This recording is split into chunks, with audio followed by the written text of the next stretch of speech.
বানানা কেকের রেসিপি আজকে আপনারা লগে শেয়ার করবো। খুব সহজে আপনারাও আপনাদের বাসায় বানাইতে পারবা। এর লাগে আমি 3টা বানানা নিছি। বানানা গুলারে যত নরম হইব অত ভালো হইব।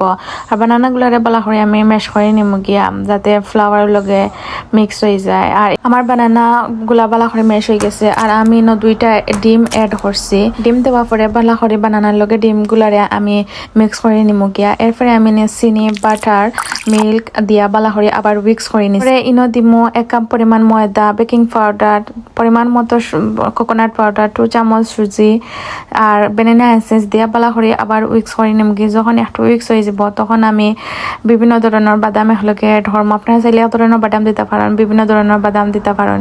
যখন বাদাম দেওয়া হয়ে যাব বালা করে উইক্স করার পরে যে ট্রের মধ্যে কেক বানাইমো ও ট্রের মধ্যে সবগুলা কেকের মিক্সার ডালি লিমো। আর ডালা পরে একটু টাপ টাপ করিয়া দেন ওভেনও রাখিলিমো 40 মিনিটস লাগে। আর যখন 40 মিনিটস হয়ে যাব একটা কিলোই দিয়া কি চেক করবো যেন ওই গেছে নি। যখন মনে হয় মই গেছে তখন বাখরি লিমো।